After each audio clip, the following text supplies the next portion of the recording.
Follow Paddy Power on Snapchat. The username is @ThePaddyPower, and we promise there won't be any boring snaps about gigs, the weather, or the gym. Hello and welcome to this Monday's Racing Postcast, a review of what just happened at the weekend. Ascot, Haydock, wasn't there some interesting racing on Sunday as well? I'm delighted to be joined in the studio, myself, Dave Alton, by the Racing Post's finest. Nick Watts is in the chair and Stuart Riley joins us as well. Stuart, hello. Hello, how are you? All good? Also on the line, we've got from Paddy Power, Sam Harley is with us on Skype. Sam, are you there? How are you going, Dave? Yeah. Absolutely spot on. Let's just crack on then, gents, shall we? We've got to start with Altior, haven't we? We've got to start with Altior. 7-length winner, jumped out to his left all the way, never looked like he was going to get beaten. Champion chase, what did we learn, Watsy? Anything new? No, nothing new at all, really. We know that he's head and shoulders above the rest, and this just reinforced it once again. And you know, if you're a Fox Norton fan, it's nice to see him get back on the track. I thought his jumping could have been a little bit better, but he was going to be a bit ring rusty. So I'm sure Connections will be looking at the Ryanair and maybe the chase he won at Aintree a couple of seasons ago. As for Altior, you know, yeah, Nicky Henderson said he was getting bored. I can kind of understand that, and that's why he was jumping out to the left. There's absolutely nothing to worry about. He wins both ways around. You know, he'll win the champion chase barring accidents, but it was a bit of a put away on leading into Saturday because Henderson, I think, withdrew 2 or 3 runners, didn't he? A couple of them a percentage off their 4 winners and blood a levels second. apparently, and then he fires in 4 winners and all over the place. So obviously nothing wrong with the string and nothing wrong with Altior. 1 to 8, Stuart, he won at. Was he at his best? Probably not. No, he didn't need to be. It's very hard to produce a career best performance in a 3-runner race when you think what you'd have to do to appease the handicapper that you've definitely run up to that market. It becomes very difficult to say, yeah, it was a career best performance. I mean, it was a very good performance. He's absolutely wiped the floor with 2 pretty decent horses. Fox Norton, first run back for a long time, so obviously you'd hope he'd come forward from there, but realistically, there just doesn't look like there's anything that can give him a race, does it? Let's go to Sam then. Sam, from a Paddy Power perspective, and this is a contentious point, isn't it, that will be brought up throughout the week and certainly was over the weekend. Would you like to see it go back to a handicap, Sam, or does this race do it for you from a Paddy Power perspective? I suppose, yeah, it was disappointing to see a turnout like that. I thought, like, it's obviously a small field. I was excited to see Fox Norton come back. A nice reintroduction after nearly 400 days off the track. I suppose the ground's been a factor in the lead up, and that's obviously been a big discussion in recent weeks. I know Kevin Blake's discussed going back to a handicap with these types of races on his blogs. But for me, I think graded races make it exciting. I suppose he wasn't that visually impressive, but there's no need to extend him in such an uncompetitive affair. And we haven't adjusted the price for him in the champion chase. We've left him at 4 to 9. And I'd imagine he'll be the banker for a lot of people in their accumulators come Cheltenham week. You've answered the other question I was going to have there. What about the rest of the day at Ascot? Searname, we should start with him, shouldn't we? Who absolutely romped home in what did look a very competitive handicap, was he? Yeah, it's an amazing performance. Normally when horses go off like that, you're kind of waiting for them to come back. You think, okay, he'll fold. And then when he's turning in, you think, oh, he's still going to fold, you know, going to the last. Is he going to weaken on the runner? He just didn't. He just, you know, he kept it up and looked fantastic. And none of the others got a look in. And it was a kind of a revelatory performance. The only thing you would say with him is that I think he does have to go right-handed. I watched him at Aintree last year and he got beaten. And he just seems much, much more comfortable going that way round. So for me, he wouldn't be a bet if he was putting anything at Cheltenham. But on a right-handed track, you know, if you stayed 3 miles, you'd say go for the King George in December. Why not? I mean, you have to rate that performance very, very highly. Do you believe that performance, Stu? No, I don't. I think you get up. The horse that this reminds me of, and the reason I'm wary of this performance, is it kind of reminded me of Tenerife, who's done this once or twice at Ascot. Absolutely blasted off. Yeah, absolutely. Blasted off the front of them, never seen another horse, looked an absolute superstar and run to a massive figure. But he comes out next time and you think, oh, well, you know, based on that, he's a proper grade 1 horse, and he just isn't. He's just below that level. And I think we're going to see the same again here with Suriname. I think I'm happy to see him go and prove it, but until he does, again, I'm not going to be a believer in what he did. I kind of view it as the sort of piece of form where it's going to be a one-off, a flash in the pan, and if you want to believe that as him as a bona fide representation of what he's capable of, he's done something horses are capable of doing at Ascot and proving well above themselves, especially front runners. For me, if you believe that, it makes the rest of his career very weird looking. Like, how's he not won a lot of those races? How's he been beaten by some of those horses? So for me, I thought it was a breathtaking performance, but I thought it was a bit of an Ascot performance, and until he does it somewhere else, I'm going to have him down as one that actually I want to take on next time. They've got the Ascot Chase in mind, potentially got a Politolog for that as well, haven't they? Sam, what did you make of Cyrname? Yeah, I agree with the lads. It's kind of one of those freakish performances that you don't know how much you can take from it. Should have led from pillar to post, set a blistering pace, and just caught the older horses off their feet a bit. He won on the bridle, so it's hard to know what was. He was never really challenged. Looking back to his novice season, he was actually only beaten in neck in the Scilly Isles Grade 1. So I suppose he's thereabouts in Grade 1 contests over the years, but I suppose the Betfred Chase at Ascot as his next target will tell a lot. Just sticking with you, Sam, we had the OLBG.com Mares Grade 2 hurdle. It went to an Irish train run, a Magic of Light. She looks like a big improver, doesn't she? Yeah, absolutely.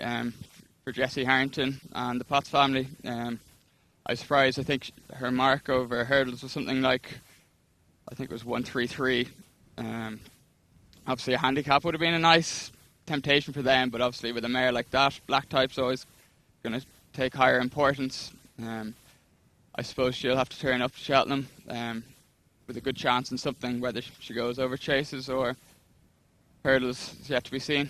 Is she going to go to Cheltenham, Stu? You might know that. I think there was umming and ahhing afterwards, weren't they, I think, about it? I don't know the answer to I think that they question. were sort of 50-50 about that. Do we believe that mare's form? Is it after you in these races, or is she just a huge improver? No, I was listening to what Robbie Power said afterwards, and I think she was a late addition to the race, and they had a look at it in the week, and it didn't look the most competitive, so they thought this is a really good spot for her. So I think it was a case of spying an opportunity and going for it and taking it.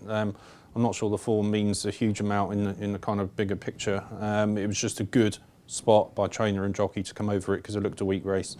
And she made it look like that. One race that wasn't weak at all was the Matchbook Holloway's handicap, the Grade 3 affair won by Ballymoy. Nicky Henderson's one loser of the week was also second in this race. That's Colonial Dreams. And Seddon, the big anti-post gamble, and on the day there was loads of money for him. Ballymoy, Stu, big fan? Yeah, I actually was quite impressed by Ballymoy. He won there off a mark of 147, and he did it fairly comfortably, I thought. And I think if you take that form forward, he's improved for a step up in trip. He looks already like he wants further. And I mean, I wouldn't be adverse to adding him to the Stayers Hurdle. That's a weird looking race. So that's a big shout as well. Well, yeah, I know, but I mean, if you say he's done that off 147, right? That puts him. The baseline of that performance is going to take him into the mid 150s, right? I don't think looking down that race you can realistically say mid 150s isn't going to run you into a place in this year's Stayers. It's a race full of 150 horses rather than 160 horses, isn't it? He'd have to be supplemented, I assume. Yeah, he would. Yeah. Is he absolutely mad? What's he on? No, I don't think so. I mean, Twisters he's very aggressive in the way campaigns his horses, isn't he? And, he will get carried away probably because the horse has got a string of ones next to his name, so I don't think he'll be spared in the spring. I'm sure he's probably got some lofty targets and he'll be running at all the big meetings. At Fontwell. They did, which is interesting. Which I mean, if he won there doing handsprings, and let's face it, that Little Rockefeller, we think maybe that's his sort of race, isn't it? That's solid grade. It's an open race. A Barracuda won that before he went to the Stayers. We'd be looking at a Stayers Hurdle supplement, wouldn't we? Mm. Okay, so Sam, Ballymoy, I know you've got a couple of prices for the handicaps for him. Probably nothing for the Stayers at the moment. If he was to go to the County or the Coral, what would we be looking at? So at the moment we have him at 16s in the Coral Cup and we have him at 20s for the County Hurdle. Are you a fan of his, Sam? I like him. He's prolific, isn't he? Yeah, he's obviously you come to like any of these horses that can string a couple of wins together. and sort of look as if they're an improver. The interesting one in that race was Charles Byrne sending over. His horse, those days are gone. He was obviously pretty disappointing, and Said On I was probably a bit disappointed with. I thought he was better than he is. But yeah, no, I suppose he's still got a bit to prove at the higher level. I'd probably see him going to one of the handicaps in the Cheltenham week myself. Well, yeah, I thought Seddon might look like he might even want 3 miles on the back of that performance. He cruised, didn't he, all the way around, and then just didn't find a great deal. Anything else from Ascot, guys? That juvenile race, Bulgaria, for Nick Gifford and JP. Fred Winter? That's what they said afterwards. I wouldn't be overly getting carried away there. The one 20s or 25s, I think it was. Yeah, I think so. The one horse, well, not even horse, the one thing that did catch my eye with the festival in mind was Nigel Twiston-Davies had another winner on the card in the amateur riders race, and it was ridden by Zach Baker, who is brother to George Baker, former flat jockey. And I was really impressed by him. And just with the festival in mind, you've got a few amateur rider races there. He looks like a really... Something in the 4 miler then. Yeah, absolutely. Something in the 4 miler, something in the Kinmure, whatever he's on in the Fox Hunter. Nigel Twiston-Davies has targeted and done well in those races in the past. Obviously, both Sam and Willie rode in them. Ryan Hatch rode winners for him at the festival as an amateur. He very much likes to target those races with very talented amateur jockeys, and Zach Baker looks another one. So he went into my notebook for the festival. I'll give him a big tick as well. OK, that's Ascot. Let's go back up to Haydock then. What was a really informative card. No need for a morning inspection, thankfully. The ground was OK, as we could expect it to be. Let's start off with the Peter Marsh chase, Watsy. Wakanda for Sue Smith, 4th win in the race, beating Robbinsworth. We'll come to him in a bit. And that's a Ballydyne for Charlie Lonsdon back in 3rd. Strong race? Yeah, horrible race for me. I backed to Klondike, who got knocked out of the race by the runner-up. Far too early, by the runner-up, yeah, which is hugely frustrating when you have to watch a 3-mile chase and your horse is out of it about the 5th fence. It's it's a long 5 minutes that.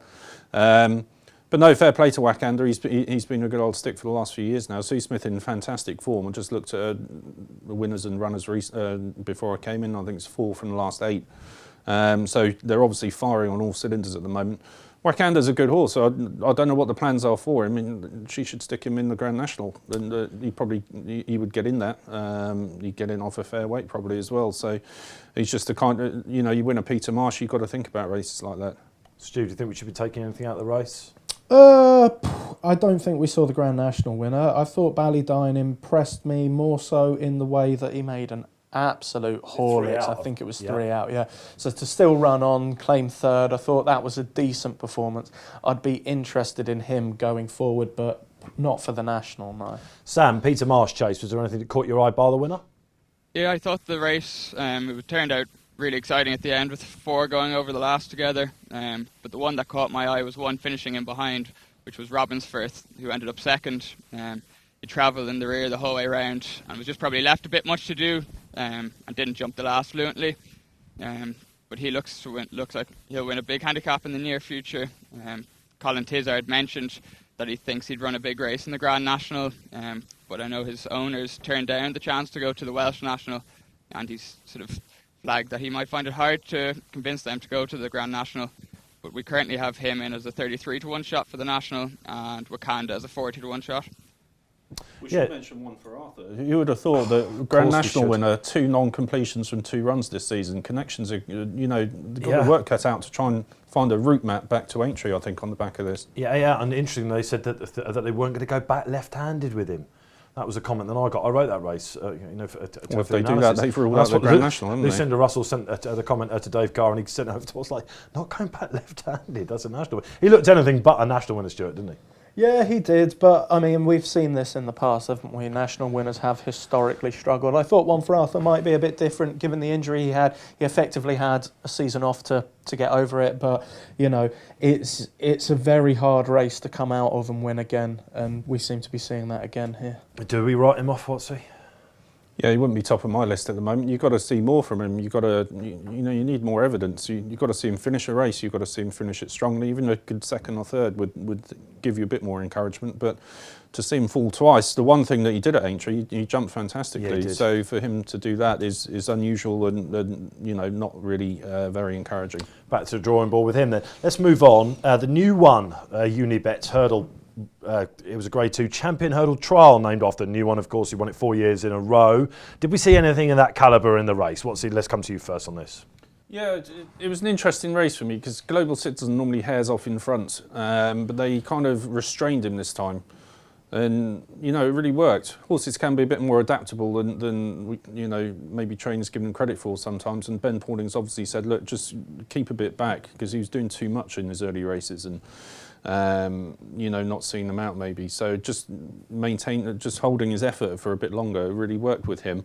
I can't see him winning a champion hurdle. I still thought Silver Streak was going to come and win the race. He made an absolutely horrendous blunder. I don't know where that came from. Walked through third last. It wasn't even novice. It was worse than that. It was like he'd never seen a hurdle in his life and got frightened by it. Did that cost him then? Yeah, I think it probably did. I thought he was coming with a good run, and he wasn't beaten that far. I suppose it's hard to say. If you're on Global Citizen, you said no. If you're on Silver Streak, as I was, you might say, well, maybe. Will either of them win the champion hurdle? No, they won't. So, it's billed as a champion hurdle trial, but it hasn't been one of those for a long time. Mr. Riley, Global Citizen, 5 from 10 in his career, up and coming. Why should we not be looking at him for the champion hurdle? Because he's not good enough. It's one of those races where you've got a very good horse in there in Bouvedere. Mellon has proved up to that sort of standard on at times. Lorena's got the potential to get there. I'm not sure Global Citizen does. He's the sort of horse I look at and go, yeah, no, I can see him running into a place and, landing place money, but I could also see him finishing 5th and 6th, having run the best race of his career. I don't see him being in contention, jumping the last, whatever happens. He can run on for 3rd, but I don't see him being in the thick of it. And, he's a nice horse. You'd love to own him, but I don't think he's quite up to Bouvedere's class. We were talking about the Stayers hurdle earlier. That's a race that looks wide open for those sort of horses that are up and coming, that are coming through. We've got a very solid yardstick in Bouvedere. There isn't quite the same scope in the champion hurdle to come from nowhere and establish yourself. Sam, let's go over to you now. Champion hurdle trial in all but name then? Absolutely, yeah. We didn't rate it as a good trial at all. We left Global Citizen at 25s and we have Silver Streak at 33s. Of the two, I'd probably side with Silver Streak. I'd say he traded quite low in the exchange before he had that bad mistake. Dexter sort of knocked the wind out of him, but up to that point he'd been travelling really well, and I'd been confident that he'd have won the race bar that mistake. But I think Bouvedere, I have him down as one of my naps for the festival. I think the 7-4 round is very generous at the moment. Okay, that's interesting, isn't it? I mean, flat track as well, a Global Citizen, I guess. That could also be the worry for the winner of our Rossington Main. This is a race that's seen Neon Wolf. He won it in 2017, just touched off in the Ballymore. Pedlar's Cross and Cinders as Ashes. They were back-to-back winners at the festival. Mr. Fisher for the Supreme? Yeah, it's interesting, isn't it? Because this was one of these races, I think Hendo was due to run Angel's Breath, but he was one of the 2 or 3 that was a little percentage off his perfect blood score, so he didn't make the race. But they ran it in Mr. Fisher and he won. I thought he won quite nicely. He's slightly workmanlike, but he got the job done. It would given him more experience. Obviously, he was good at Kempton on Boxing Day as well. So, he might be a second string according to the betting, but you'd look at them both and you think he's got more experience than Angel's Breath. He's jumped more hurdles than Angel's Breath because half of those were taken out, the race he won at Ascot. I do quite like him from an each way angle. I think there's nothing not to like about him. Yeah, there's a question mark. He's done it on flat tracks, but is there really any reason to think he wouldn't go at Cheltenham? I don't think there is. So yeah, I think he'll run well. Okay, it's obviously a leading trial, Stu, isn't it? If history tells us anything, what did you make of the race? I mean, I think you could make the argument he's the sort of horse that would maybe be suited better by Cheltenham, by a stiffer finish. He is workmanlike, as Nick said, and he was the same at Kempton. And he's one of those horses, he keeps getting the job done. He doesn't seem particularly flashy. He doesn't set your pulse racing, and you don't watch him and go, oh, there's your Supreme winner. But then nothing's really done that for me this year. And I kind of look at him and think, his style of racing, he's clearly classy, he's clearly got a bit of an engine, and he does find at the end of his races, he digs in, and that's exactly what you want in a supreme, isn't it? So I wouldn't put anyone off him. He's not jumping out at me as a cracking bet for the race at the moment, but nothing has, and I'm kind of just wanting something to come along and hit me between the eyes and make my job a lot easier. But yeah, I think everyone is of that consensus. The one thing that we know about Henderson is he's not, afraid of running a few in this race. Sprinter Saka was beaten in it, of course. Sam, are you a Mr. Fisher fan? I'm not a fan. I think he's a sort of hardened, consistent performer. Bright Forecast was making every effort to come back up the rail, and he just saw him off with a gallant effort. It's a funny market this year, in that Willie Mullins doesn't have one in the first 7 or 8 in the betting even, so it's pretty wide open at this stage. Looking at the top of the market, we have Angel's Breath in at 11-2 Fav. Looking back at his trial in Ascot, he beat Danny Kerwin, and in third was Seidon. So Seidon obviously didn't do that for him any favours. At the moment, the exciting one for me would probably be Al Dancer for the Nigel Twiston-Davis yard, and he's due to run in the Betfair hurdle in a couple of weeks' time. So I suppose there's still the chance for someone to come out and grab our attention for this market. Could be this year's Kalashnikov, couldn't he? Okay, lads, that's Haydock pretty much done. Anything else before we move on from Haydock, or indeed the weekend in general? Yeah, I thought Downtown Getaway should get a quick mention. At Ascot in the last. Yeah, he cost an awful lot of money, 350,000, and he was very impressive when he won his bumper in Ireland. He has barely jumped a hurdle since he's been over here. Bad mistake at Newbury, got beaten. Very novice-y again here. They're probably going too slow for him. It was run at a crawl, and I thought he actually did quite well to pull it out the fire, because he did lose quite a lot of ground at his hurdles. I'm sure there's a good horse in there somewhere. I think Cheltenham might be too soon for him. I don't think he's quite ready for that yet, but if he was to miss that and go to Aintree, just give him a bit longer, he will come good, this horse. You have to assume, having paid that sort of money for him, that they might want him to run, the owners, won't they? So again, could we be looking at a year when Henderson looks, where's Willie Mullins? I just don't think he's ready for a test like that. It might do him more harm than good, but I think if they just were patient with him, give him a bit of extra time, you might have to wait a while, but you will get a good win out of Downtown Getaway somewhere, maybe Aintree. Stu, anything else from the weekend? yeah, I mean, I like the horse. He kind of struck me as the sort of horse that could be Nicky's second or third string in an Albert Bartlett and run quite well. He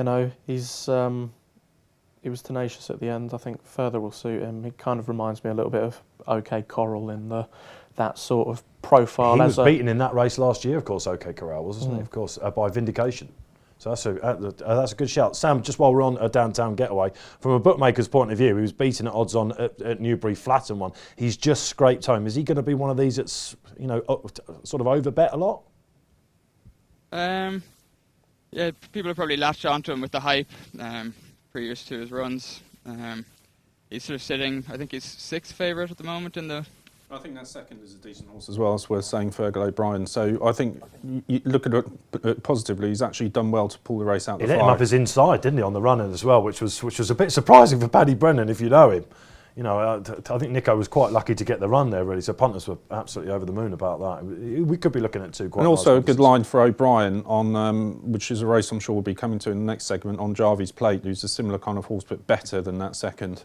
Who might be turning up at Cheltenham at the weekend, we hope. Sam, did you get anything on Downtown Getaway for any of the races at Cheltenham? I don't have anything for him for Cheltenham just yet, but I have him.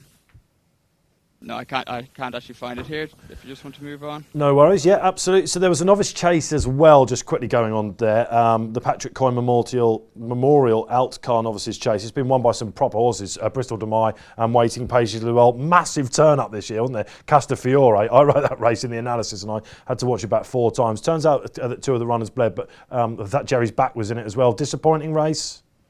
Any ripples on anything? Andy, you're looking at me fascinated, so I'm assuming it's not a race that you've dwelt on, guys. No, not really. No. Okay, all right, let's move on then. Okay, well that concludes the weekend review. Success ain't earned, it's bought. That's why at Paddy Power, we paid the big bucks for the best tech nerds in the world to develop our new fastest ever app. Download the new app from the App Store or Play Store now. 18+, begambleaware.org. Okay, time to look ahead to the big Saturday action, Cheltenham Trials Day, and of course up at Doncaster, the Sky Bet Chase, won by Wakanda, who took the Peter Marsh Chase last year, so that's a pivotal race. Let's start off with Cheltenham, lads, and the Cleve Hurdle, a big stayers pointer, won by all the greats, and this year, Watsy, it does look like a serious field. Yeah, it really does. We were just discussing the entries a minute ago, and it's a fantastic field if the entries if they all take part. And picking a winner won't be easy, and whoever does, there'll be a big change in the market for the Stayers Hurdle after this, I would imagine. But the one that I was kind of drawn to is Au Petit Soin, Dan Skelton's horse, because I just think the horse has been reinvigorated by a change of yards, and he was very impressive last time in the handicap that Big Bucks won in 2009. Yep. Big Bucks then went on to win 8-1 shot that day, unbelievable. to win the Cleve Hurdle and then go on to win his first Stayers Hurdle. Or Petit Soin, I think, is 16-1 for the big race. He's a very, very talented horse. He just kind of lost his way at the Nichols Yard. Of course, he won the Coral Cup on his very first outing in this country. You've got to be good to do something like that. Loves the track then. Loves the track, and I just thought there was a lot to like about the way he won last time. Yeah, of course, this is a better race, but he travelled so well through it, and he won easily. So well worth his step up in class again here, and I think you can cope with it. Okay, I mean, let's have a little look at who might be turning up against him. Black Ops in there, Sam Spinner's another one, you know what I mean, Harry. So we've got these sort of tried and tested form. Paisley Park, Agrippar's in there, Little Rockefeller, back over hurdles, the Mighty Don, and Thomas Campbell as well, who I think is an interesting horse going forward. Stuart, of those? Yeah, I mean, I kind of look at this race and I'm drawn to 3 horses straight off the bat. Black Op, Midnight Shadow and Paisley Park. If it's not one of them, it's a rubbish race in my book. Like all the others, they're all those horses. They're very good horses, but they're not championship standard horses. They're horses that have been there, done that and proven they're not good enough time and again.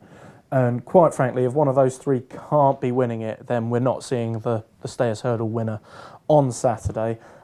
I like the 3 as horses. Paisley Park is one of those that he's continued to surprise me this season. Yeah. Was very impressed with Midnight Shadow last time. It'd probably be the way I was leaning at the moment. Black Op and what he did last year, you'd have him absolutely routing these, but there's question marks with how his season's gone. Obviously, we've already mentioned horses that have switched back and it's been no bother, but I'd want to see him do that before I got involved with him. So I'd probably be looking towards the other 2. Obviously, price will be important, but realistically, if it's not one of those 3, we're not seeing the Stayers Hurdle winner, in my opinion. We've got an idea of how the market might be going. Then the forecast, we should say, leading up to this weekend, again, there's not that much rain about, chaps, is there? A little bit of sleet and snow in different parts of the country. Sam, we've had a talk about this race. Is there anything that you're particularly strong on? Yeah, so Paisley Park I thought was a bit disappointing in the Albert Bartlett at the end of last year. He's looked to firmly put that behind him, having won 3 on the trot this year, including that long walk hurdle. Admittedly, 2 of the market leaders that day, you know what I mean, Harry and Sam Spinner, both exited the race early. We currently have Paisley Park as a 12-1 shot for the Stayers Hurdle, and I suppose this is a strong test of his credentials for that race. It's probably likely we'd see him shorten up a good bit if he went on and won it. At the moment, we have Penn Hill at the top of the market at 6-1, and it looks like he'll probably go straight to Cheltenham again this year, as he's obviously a hard horse to keep sound. It looks like it's going to be a belter of a race, and doesn't it? Another belter of the race on the card, the 3 o'clock. The Ballymore Novice Hurdle Trial, registered as a classic novice hurdle trial. Now, we've got, if they all turn up, we're talking about Champ, Jarvis Plate, who annihilated a field there over the course of distance last time. Emitom of Warren Great Tricks, he's coming out of it. Birchdale, they think he's very good at Henderson's as well. This is a serious race, isn't it? Very serious race indeed, yeah, and a really good trial for Cheltenham in March. I'm sure Champ will go off favourite because of connections and because he obviously won the Challow very nicely last time out.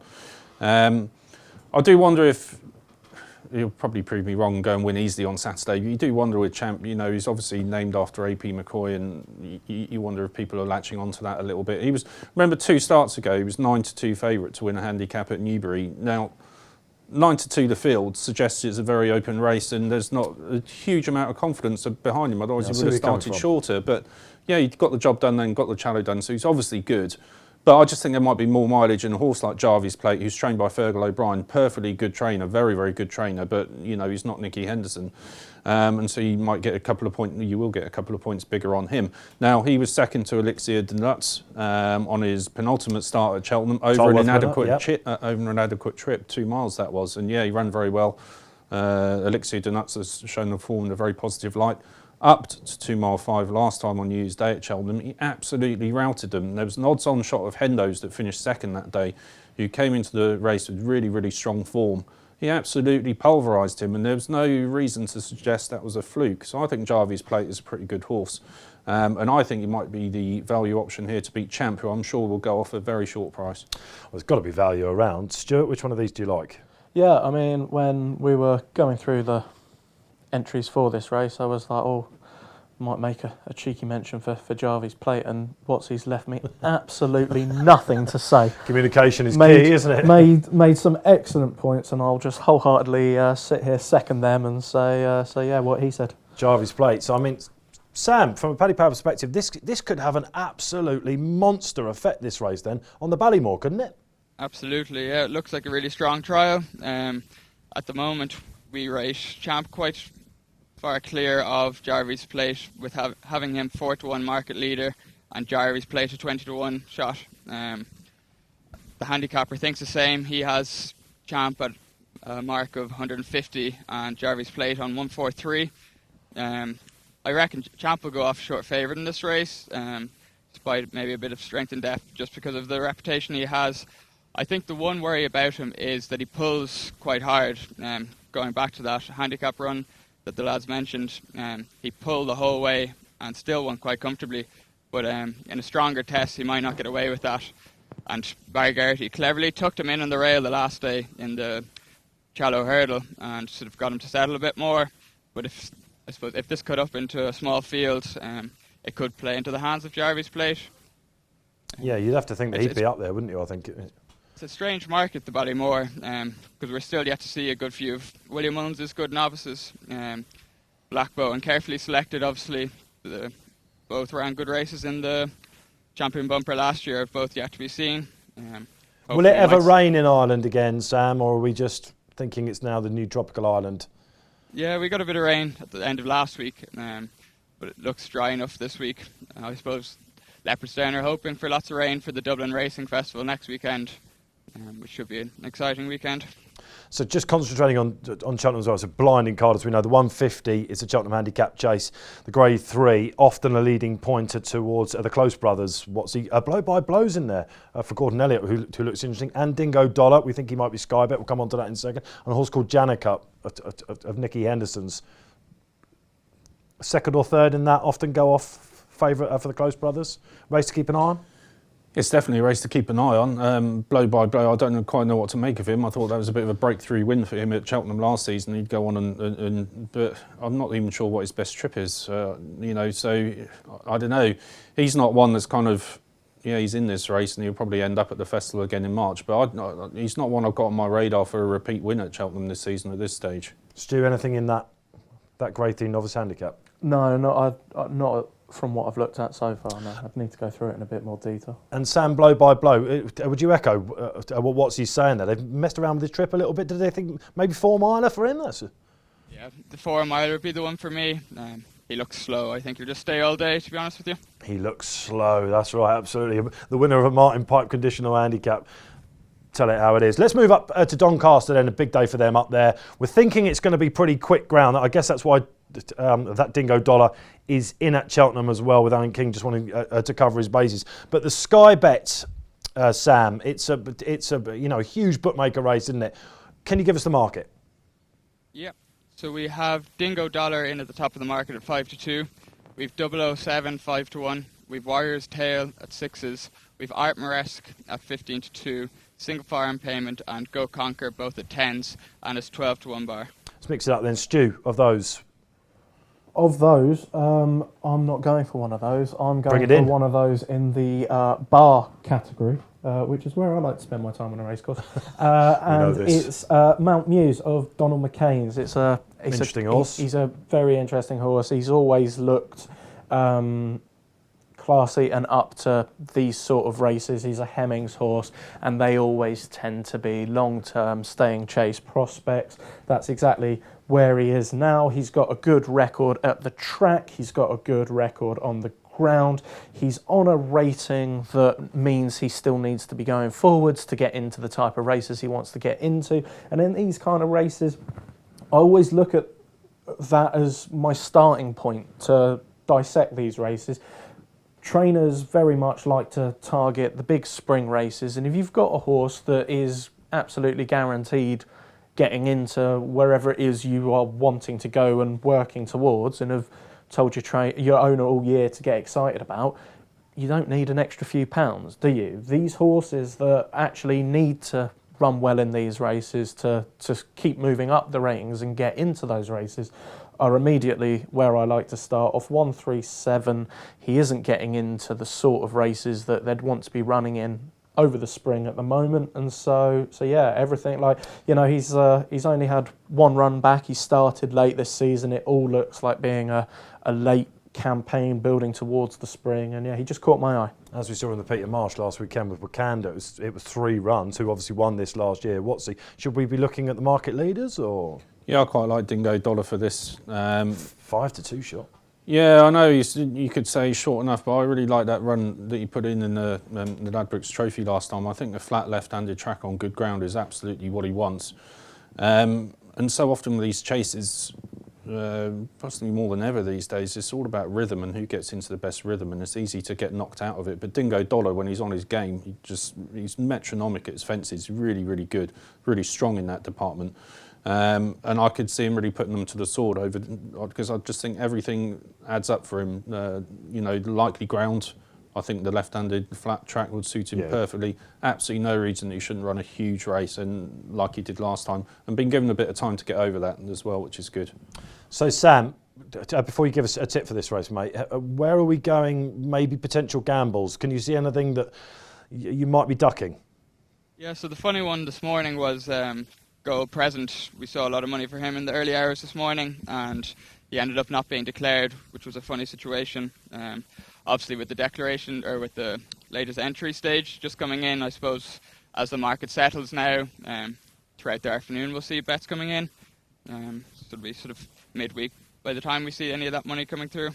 And what which bet will you be striking in this, Sam? So I thought Dingo Dollar is probably a justified favourite, but I think at 5-2 he's probably a bit short for me.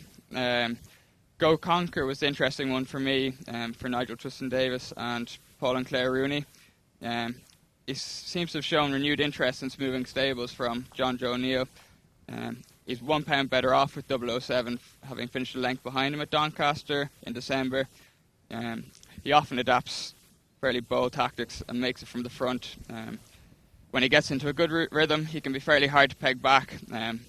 He sort of idled in front the last day, and 007 just nabbed him on the line.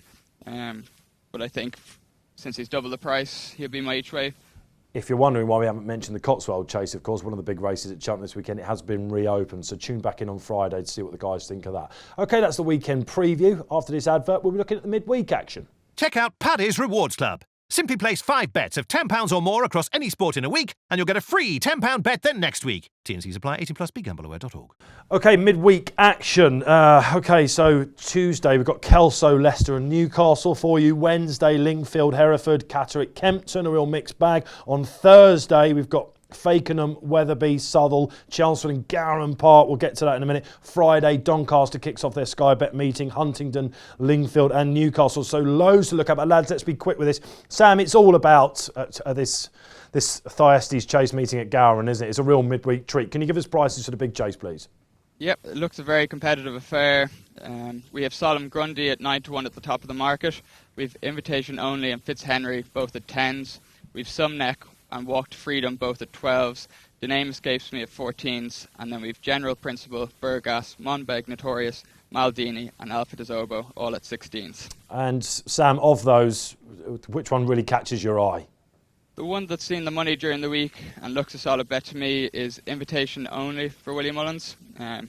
He looks potentially to be on a generous mark of 152. If you look back at his race in Leopardstown behind Monolith and Alboon Photo in the Flogas Chase, Monolith's now 161 and Alboon Photo 164.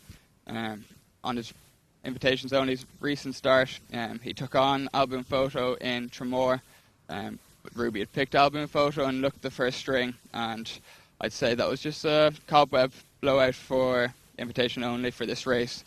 and he was with them a long way, and just at the last fence they just pulled away from him. I think back up and trip to the 3 miles at 10-1 each way with 4 places is a very solid bet. Willie Mullins, of course, said that, as a local, this is his big race of the season. Of all the races out there, this is what he said. He won it with Jack Adam, of course, the 5 blew them away. What's any of these entries potentially even better than this grade? No, I'd concur with invitation only. I thought that was you don't often see many good races at Chamor, but that was a really good race last time. The Albion Photo won. Invitation only ran, a reasonable enough race, bearing in mind it was his comeback. And you've got to just go back to the last kind of April, May time, when Albion Photo and Paul Townend had his brain fade in that Grade 1 novice chase at Punchestown. Invitation only was still in front when he came down. I think it was 2 out. He was running a mighty race then. And as has already been alluded to, he's got some fantastic Grade 1 form to his name from last season, so he does have a lot of class. He's had a recent run under his belt to shake off the cobwebs, so he should be ready to go. I think he's got a big chance. Stu? I always find these sort of races when Willie Mullins and Gordon Elliott have 2/3 of the field and 90% of them are Gigginstown horses. Very hard to get stuck into an early stage. I always like to wait until you can see the final field before really giving them too much bother, because you spend all your time looking at it and going, this is the one Gordon's got to have lined up, and then so it's not a full entered. string, isn't it? Yeah, exactly. So I couldn't put anyone off. The case is made for invitation only. Albion Photo's a horse I really like, and he's got form that ties in well there. So yeah, go with him. I like Solomon Grundy for what it's worth. Huge eye catcher in the Paddy Power chase, I think it's fair to say. Also, Sam, we should mention, ground please permitting, we might just see Presenting Percy finally. Yeah, unfortunately we don't have the prices yet. We'll be waiting for the declarations for that. In the Galmoy, of course. It's a great entry to see. He won the race last year, albeit being his 4th start of the year. If he turns up, he's obviously the class horse in the race. The ground reads yielding to soften places at the moment. It'd probably be hard to go from that straight to the Gold Cup, just one run. That would definitely concern me, with him being top of the market. I think he's very short at 6-1 at the top of the market anyway. He's probably not one of my favourites. He's got to turn up at some point, lads, isn't he? They're talking about the Red Mills, which he was beating in, of course, as well. He's got to turn up at some point, isn't he? They've already anointed him the Gold Cup winner in Ireland, so it's fine. He doesn't need to run in the race. He's already won it. Come on then, Stu. Go on then. Elaborate, Mr. Riley. Come on. Oh, no. I mean, he's one of these horses that it's a twofold thing. One, everything he's done up to this point has been pretty impressive. Two, everything else has done this season's been fairly uninspiring. And you can't go anywhere for someone telling you Presenting Percy wins the Gold Cup. I don't know too many Gold Cup winners that I mean, Native River last year came into the race off, what you'd say was a far from ideal prep. He ran once in the Denman, but it's not sort of the tried and tested route there, and it wasn't over hurdles. I mean, there's got to be more to it than. We've got a backlog of the season, haven't we? It's almost like the season might start at Cheltenham. We could see some real serious horses turning up at Aintree and Fairy's House and Punchestown as well. Loads to think about, loads to talk about. That's the midweek action. Let's get the best bets. This will not be beaten. Sam, I'm going to throw to you first. A midweek nap, please. Yeah, so the mare that I've chosen is Daphne de Clos for Nicky Henderson. She's in the 2:10 in Leicester on Tuesday and the 1 o'clock on Friday in Huntington. She hasn't been seen since the 17th of February in 2017. She won a smart listed Newbury bumper, beating Western Rider by 3.5 lengths. Western Rider's now a 150 hurdler. I think for what she lacks in experience, she'll make up in class, and I think she could be a really smart hurdler. And just looking ahead to Cheltenham, she's 9-1 in the mare's novice hurdles, so I wouldn't put people off backing her for that. I hadn't seen she was entered, I must admit. Stuart, give us a midweek winner. Also on Friday at Huntingdon, John Joe O'Neill runs a horse called Ready and Able in the Per Temps qualifier. This is a horse who won 3 times this season. He then tried to run it in a Per Temps qualifier and it fell at the second last. John Joe does very well with these sort of staying handicap hurdlers.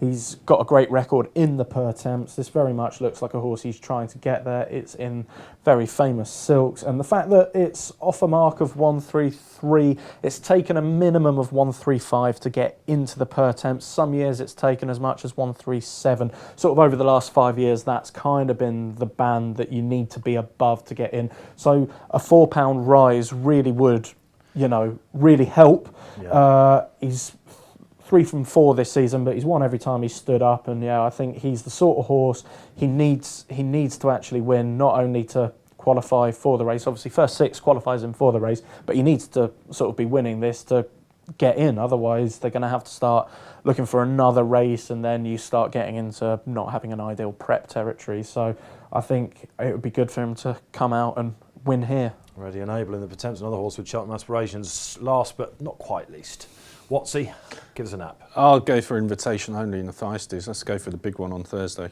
Okay, happy days. Solomon Grundy, I'm going to take Watsy on with that. Okay, thanks very much for listening. That concludes this week's review postcast. Don't forget, of course, later on in the week, the chaps will be back on Friday, previewing the big action indeed. Thanks very much. Follow Paddy Power on Snapchat. The username is the Paddy Power, and we promise there won't be any boring snaps about gigs, the weather, or the gym.